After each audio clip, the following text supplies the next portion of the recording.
Welcome back to Martins and More. My name's Maury Rutch. And I'm Spoon Phillips. And this episode's brought to you by Cold Medicine. We both have head colds for Christmas, and we hope you will bear with us. It's also sponsored by our Patreon members. Join our growing community for early access to every episode, exclusive video versions of the podcast, behind-the-scenes footage, full-length product demos, and more. We appreciate you. Spoon, Merry Christmas, Happy Holidays, and here is to a beautiful and fruitful 2025. Although when this is actually on the air, it's already 2025 in their ears. So patrons, everybody watching, all of our favorite friends, we hope your new year is already going very well. But Spoon, we are not in the future, and I want to wish you a very happy 2024 right into 2025. How are you doing today? I'm doing pretty good. Ho, ho, ho. Whoops. As I whack my microphone. We are in the middle of the Feast of Christmas, as they would have called it a long time ago, back when people actually celebrated all 12 days. And so I've been celebrating by eating cookies for breakfast or pie for breakfast and enjoying the Yuletide as best I can. And our show today is a particularly special, sparkly, bejeweled kind of Martins and More, fit for the sparkliest Christmas tree. Wait, are you only supposed to eat cookies for breakfast at the holidays? Well, Christmas cookies anyway. All right. Well, all right. We have something to talk about later, but I'm really excited to talk about this, mostly because it's one of those guitars I did not see coming. And when you look back on the evidence, I know some people on YouTube can actually date back to when they saw Joe Bonamassa hinting at what he was doing long before it happened. So people with a keen eye, unlike me, might have seen some evidence that something like this might be in the works. But let me start today's episode by asking you, Spoon, tell us as honestly as you can, how much of this did you know before the public did? I knew they were making a model for him, but I didn't know what it was for a long time and was, delighted. Basically, this instrument, I knew they had been, talking to him. I knew they were then eventually were going to make a model for him, but that's all anybody would tell me at first. And pretty delighted. Basically, this is an authentic series instrument for all intents and purposes. But instead of taking a almost unbelievably pristine 1941 0045 and making the 0045 authentic 1941, this happened to belong to Joey B. and the renowned blues and crossover guitarist. And so they decided to basically do it as a signature model. Though the only place you're going to find his signatures on the label, he was insistent that they don't put anything related to him on the outside of the guitar, as they often do with signature models, because he basically wanted them to recreate as close as possible his unbelievably pristine 1941 0045. Well, I'm going to ask you what a lot of people expect me to ask you. Have you ever played this specific model that they modeled this after? Have you played his guitar? No, I have not. And it was something I would have loved to have been at the factory while it was there being adjudicated, and measured and weighed, and where they take it through that whole series of minute discovery to try to get this guitar as close as possible. So that's too bad I missed that opportunity. So it is, in the past I've gotten to do that with a lot of things, including the 0042 authentic 1938, and so I'm really curious to see this one and see really how it compares to that one. At least it comes with this when it comes to this recreation that we will hopefully be able to play sometime in the coming weeks as NAMM approaches. I can't wait. I did have an opportunity to do exactly just that, and then I went and hurt my leg. And if you guys followed some earlier podcast episodes, you'll recognize that I've been laid up for a few weeks. So I was going to go to the Martin factory between Thanksgiving and Christmas and that was going to be one of the guitars that was on display for us to check out. And shame on my leg, but I wasn't able to get there yet. Hopefully, if not right around the NAMM time, shortly before or after, I'll be able to get to the factory and get some good content. So no more amateur WWF night at the local tavern for you. Not until spring. I have to really rest up. Yeah, it's true. It's a really a once in a lifetime opportunity to get to play guitars like that. So I'm sorry I missed that opportunity, but but I'm looking very forward to playing the authenticized new signature model. I'd be curious to know from our listeners, those that can get on YouTube and leave comments and things like that.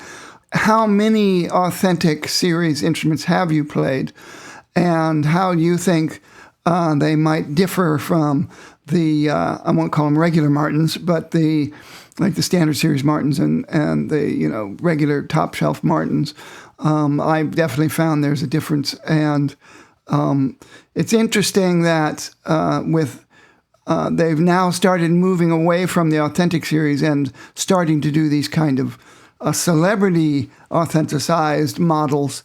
The Rich Robinson, that was based basically a reproduction of his father's 1954 D28, is another one that comes to mind, and we'll probably be seeing more of these coming up. But this is a truly unique instrument. Not only is it a pre-war Martin that they were able to reproduce, it's a very special one. Style 45, of course, was the top of the line Martins in the early 20th century. The very first Style 45 instrument was actually stamped 0042S for special.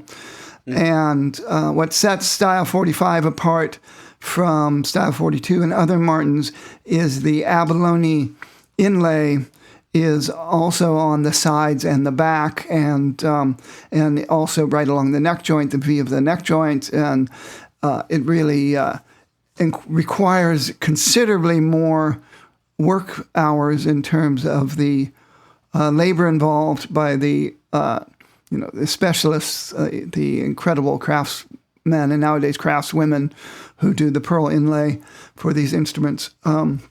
In addition to having all that glorious abalone shell around the edge of the top and around the sound hole rosette, and those fabulous snowflakes in cat's eye inlays on the full length of the fingerboard.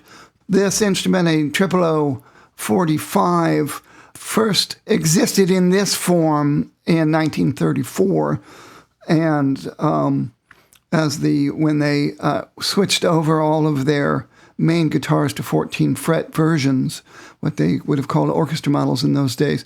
So the 0045 has the distinction, as far as I know, of being the very first instrument that has that C Martin F T-shaped logo on the headstock. And prior to that, Style 45 guitars had a torch inlay. And so it was only when they, I'm sorry, I think I'll just correct myself, and I think the 1933 OM45s, now that I think about it, they may have had that headstock first. And as most people who know Martins well know, that the 1934 Triple O's and the 1933 OMs were virtually identical, and sometime during 1934, they lost the long scale neck, and it became the short scale neck that Triple O's had all the way up until the late 20th century, when certain models went back to the long scale. But anyway, fantastic instrument. Do you know anything about the background story on this guitar? I'm one of those guys that when I hear the word Joey Bonamassa, I think Les Paul, I think SG, I think electric, I think, Fender tube amps. I don't necessarily, in my mind, connect him with acoustic guitars at all. And I made a joke with somebody when this first came out. I'm surprised Martin didn't make him Gibson, make him a Les Paul. I don't think of acoustics at all, except when I watch the occasional Norm's Rare Guitars, where he sits on the couch and touches anything and it sounds like it will. No, short answer is I really don't. This is a person, it's a musician I've always thought very highly of, but never really followed. And whenever I would see him on a YouTube video, maybe except for this, I've always seen him with electric guitars. Yes, yeah, but I think like a lot of those kind of players, he also had a great love of exquisite acoustic guitars. And this one, somebody, basically mentioned this guitar to him. It's like the classic fairy tale Martin story of an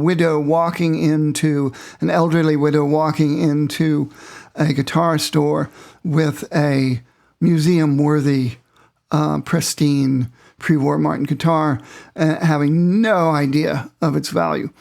And I don't know, some people watch Antique Roadshow. Many years ago, there was a lady who showed up at Antique Roadshow with a pre-war 0042 as well. And her husband had been a guide in the Grand Canyon and basically spent his life using his 0045 that he bought new in the 1930s as his campfire guitar for the tourists, the dudes that he would take down into the canyon by mule, on mules and camp around the Grand Canyon. And after he died, she just held on to it for years and showed up. And this, I don't even remember when this was. I think it was maybe as long ago as the 1990s. But some people may remember that episode. Well, here's another one. This one is from 1941, where a lady walked into a guitar store in Southern California with her late husband. And it may have even been the granddaughter. It might not even have been the widow, but basically they wanted to have it appraised and were, had to be held up, kept from fainting when they found out how much it was actually worth. And so he worked it out. He basically heard about it. Someone from that shop who knew his affinity for these kind of guitars reached out to him about it, and he wanted the guitar, and he bought the guitar and wanted to, take it and basically put it in his collection, and assure them that he was going to appreciate it for what it was, really deserved, and so he acquired the guitar, and it does look basically unplayed. So, there'll be people who say, well, that's not a good thing. It didn't get played in. So but at the same time, who would turn down the opportunity? Yeah. Who would turn down the opportunity? So, this isn't exactly the same. As you know, they're not using Brazilian rosewood on this model. They're using Guatemalan rosewood, which is now what they're using on the Authentics due to the extreme scarcity and legal issues around acquiring Brazilian rosewood these days. And even Madagascar rosewood, which they were using for a while, they'd stopped using on the Authentics, again, because of scarcity and legal issues with being able to acquire Madagascar because of the political situation in that part of the world. So they stopped buying Madagascar a long time ago, and then finally run out of the stuff that they would want to put on Authentics, and they've switched to Guatemalan rosewood, which I'm perfectly happy with. I love the sound. My custom that you guys had offered briefly as a artist model is made of Guatemalan rosewood, and I absolutely love it to death. And yeah, just this week, all of a sudden on my Facebook feed popped up a video I made from the day that I had received that guitar, like when I opened it up and after it had rested overnight to acclimate. And the very first thing I, recorded that video of an improv that I did in probably Dadgad or Celtic Sea tuning popped up on my feed. And so I had forgotten all about that. So it was fun to remember that. So that's out there on YouTube if anybody wants to see it, to hear what Guatemalan and Adirondack in a authentic build sounds like. Big difference between my guitar and this guitar, other than all that fancy pearl, is I don't have a torrefied top, and this instrument has the vintage tone system on the top, and an authenticized top, basically. So they really went in and tried to look at the finish of his guitar and tried to get it the finish and the look of the instrument as close as possible. So I think that's pretty cool. Do you know if there's any evidence of them or him recording a comparison video of the original and the remake? That's a good question. I didn't even think to look at that. There might actually be one out there of him doing that. I didn't even think about that. We should check that out. I'm remiss. Sorry about that. I think, as Maury pointed out, we're doing this over the Yuletide holiday, and both of us ran into a healthy head or an unhealthy head cold. So probably should have done that. I didn't think to do that. But there's certainly videos out there of him talking about the instrument and demonstrating his new instrument. I think this is a pretty cool instrument. They have it's got the authentic shape as close as they could get to his 1941 0028. They only made 0045. They only made 12 0045s that year. In terms of the 14 fret 0045s, they only made about 119. Maybe it's 129, but I'm pretty sure it's 119, which is interesting because Martin is claiming 265 pre-war 0045s were made, but that has to include the standard size, which was the big 12 fret version with the sloped shoulder and the wide 1/7/8 inch neck and the slotted headstock. But they, as far as I know, they only made, in terms of the 14 fret paddle head, they only made 119, and his is 1941. They switched over to the 1 11/16 nut width for 1939. And come to think of it, that 0042 I mentioned is probably a 1939 because it's got a 1 11/16 inch neck. So, but anyway, one of the things they borrowed from that other one, for that 0042 authentic 1939, I guess it was, that had been owned by a blues musician for many, many years, Kenny Sultan, and who needed to build a house. So he sold it, and Martin bought it at auction. And it features a special closed-back Grover's tuning machine. The Grovers were made for only a very, very short time period, and that Kenny Sultan's 00 had it, and Grover actually remade them for Martin.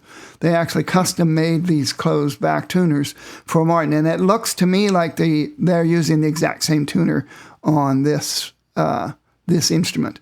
And so I don't know if the original 1941 00 had these exact same Grovers or not, but from the look of it, that's what this signature model has. And the housing on the back is quite unique, and the very small number of Martin guitars actually have those tuners. So that's a pretty cool thing of that. And they're only making 45 of this edition. So there'll be, that's including the one that's going to be sticking around at the factory. So less than 43 people will probably get to own this guitar other than Joey. So, and I can tell you right now, I wish I was one of them. And you made mention, yeah, me too, that this is kind of following in the footsteps of the idea where the Martin D28 Rich Robinson, that could have been an authentic. This Joe Bonamassa 45 could have been an authentic. What do you think of Martin's idea, if this is going to be a pattern, to take what could be authentic series guitars and kind of cross over and make them signature models? And part two of that question, do you think if they do continue this path, will they all be authentic construction? Well, that's an excellent question.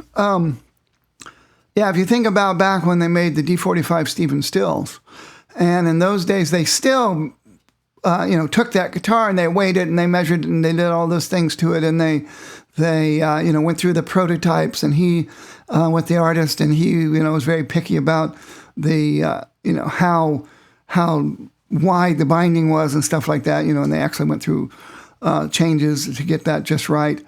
On the OM 18 Golden Era, they worked with the dealer who had the actual 1930 OM 18 that it was based on. That was the first time they ever tried to very closely reproduce the neck of a pre-war Martin guitar on a model.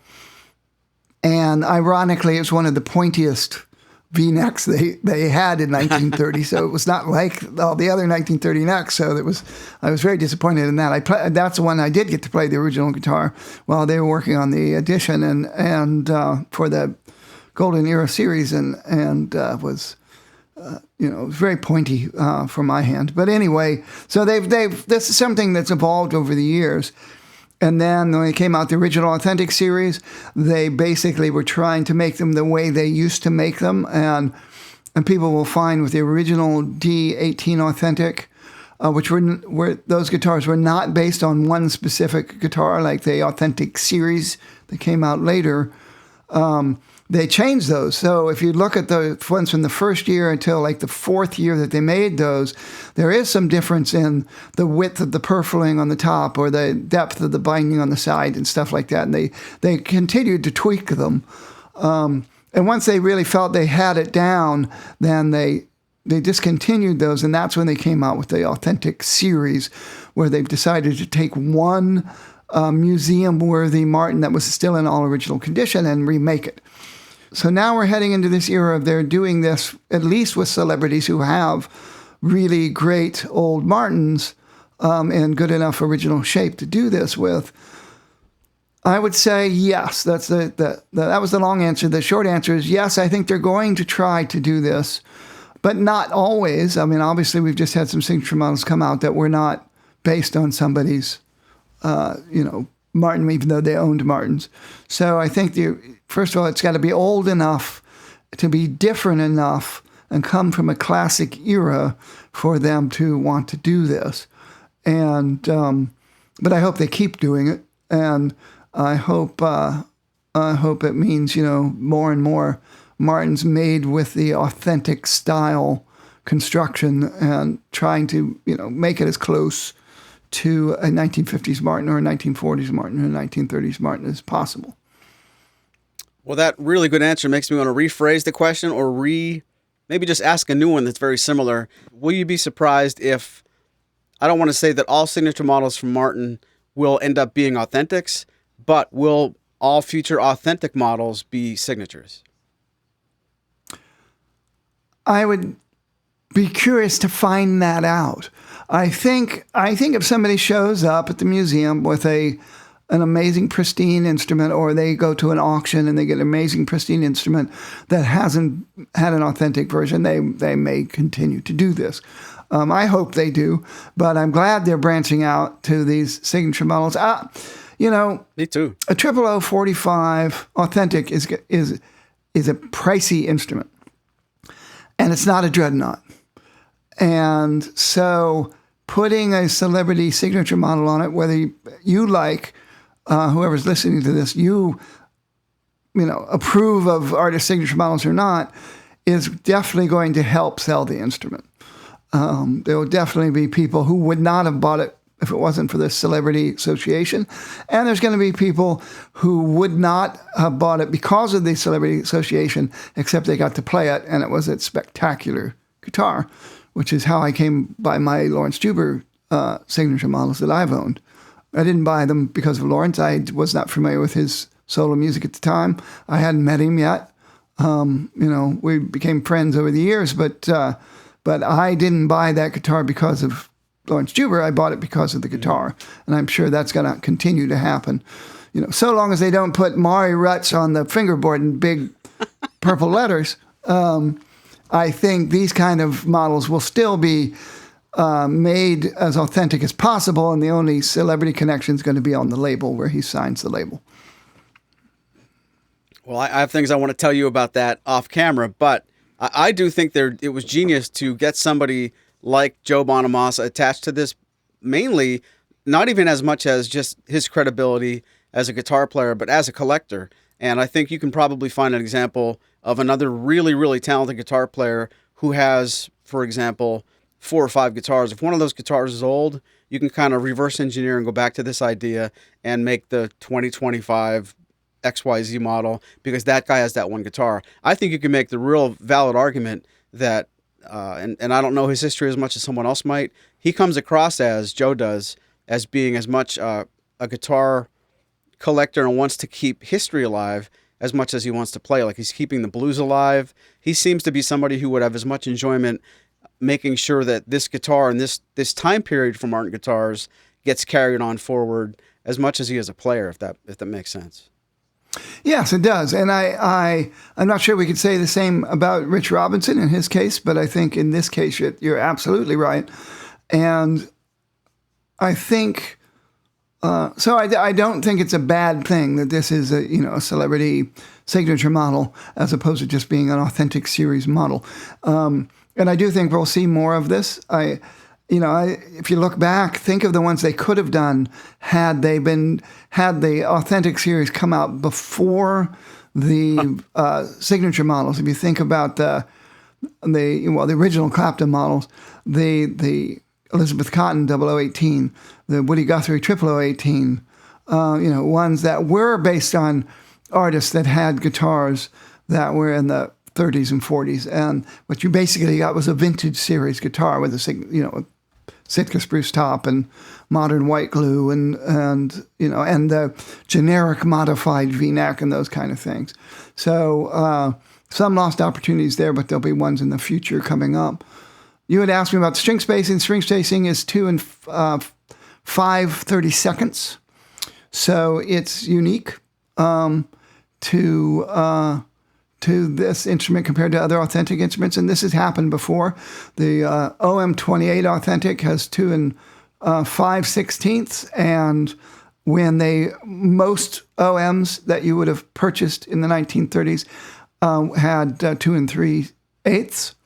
So, but that particular batch, probably of either the dealer of that one OM28 that ultimately ended up being owned by Mike Seeger, ordered it with the string spacing, or maybe the batch was ordered for a dealer with that string spacing, but it is different string spacing than most pre-war OMs. That's what's cool about this. It is different than others.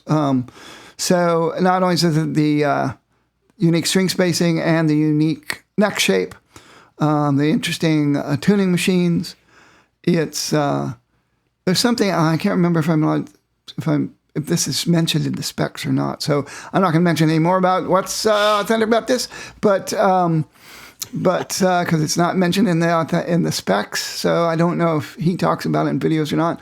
But yeah, so it deserves to be called authentic because they really went out of their way, as they usually do, to recreate this as closely as possible. I know some of the people say that the body shape is not exactly the same, but as we saw with the D28 authentic that has the much more accurate body shape, the difference is so minimal that I'm not worried about that at all in terms of this artist signature model.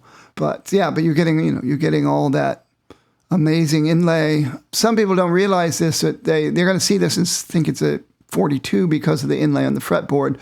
The modern 42s of the OM42 and 0042 actually have style 45 inlay from the pre-war era, and style 42 actually only started at the 5th fret with a big round snowflake, and had much less inlay on the top on the fretboard. So this is genuine pre-war 45 styling, and I just think they're absolutely gorgeous. So I can't wait to see one in person. Well, before I wrangle you into a cold and flute version of 20 questions, I want to take this opportunity to ask our friends who are watching the YouTube version of this or the Patreon version, are you a fan of snowflakes on the fretboard of a 45 or hexagons? Let us know in the comments, and I will let you know if you're wrong, because hexagons for president. Well, hexagons didn't show up until on the D45 until I think the transition was in 1938. Again, I'm just speaking off the top of my head, but they did not appear on the smaller bodies. They only appeared on the D45.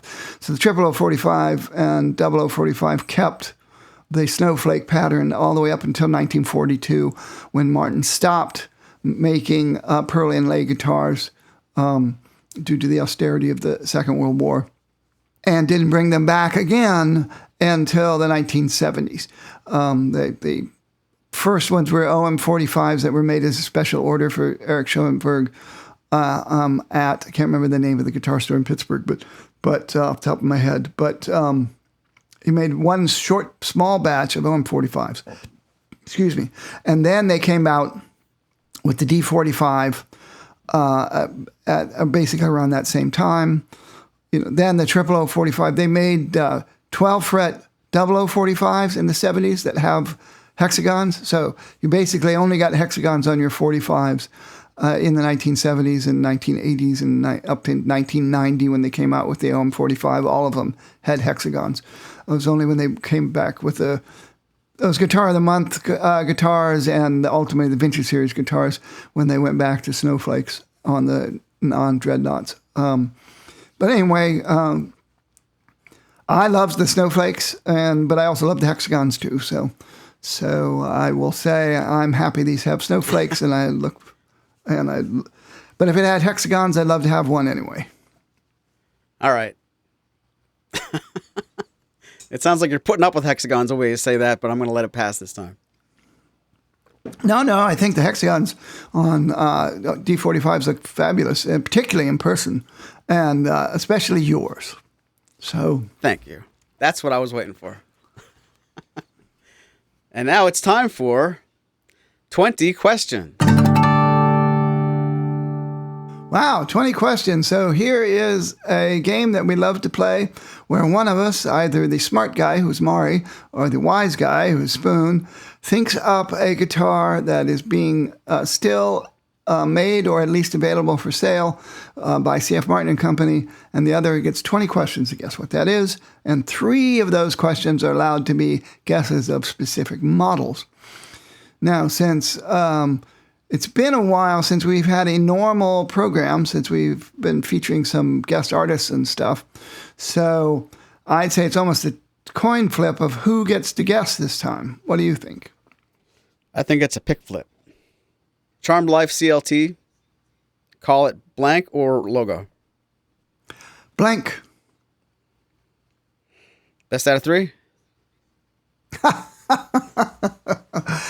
No. No. So I get to think of an instrument that is available for sale by C.F. Martin and Company. So I'm saying available for sale, because this time of year, things get discontinued. So we're not going to go through any technicalities of what might suddenly not be on the price list. But,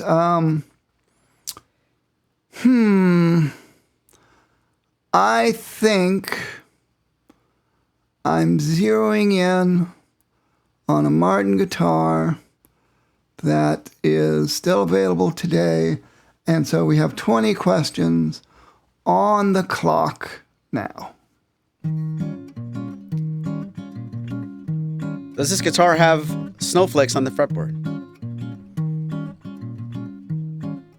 Yes.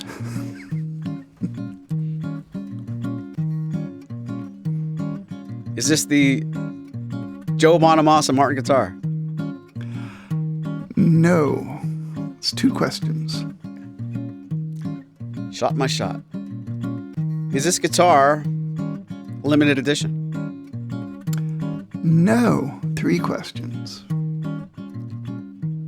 Is this guitar long scale? No. 4 questions. Is this guitar the 00042? No, that's 5 questions. And 2 models. Maury should have asked if that was standard series and not spent the model guess. But he's foggy with head cold. Is this guitar in the Modern Deluxe series? Yes. Is it safe to say that I have one more model guess and I'm not going to screw it up? No, that's 7 questions. Is this the Martin 00042 Modern Deluxe? Yes.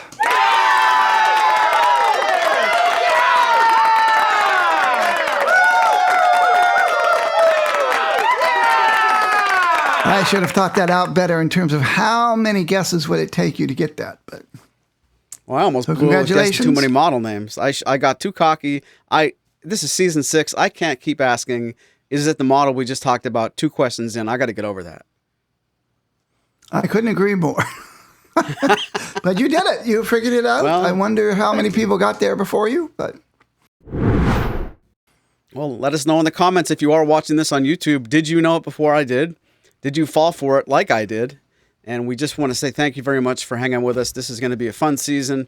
I want to thank all of you guys for all your support, whether you're watching on Patreon, whether you're YouTube, or finding it anywhere you get your podcasts. And I have not asked you guys in a long, long time, but please, if you like this program, please consider leaving us a review over on Apple Podcasts. We might even read your review on the air. But we haven't had a review since season 4, so I can't read it if you don't write it. That's true. And do like and subscribe if you follow us on YouTube.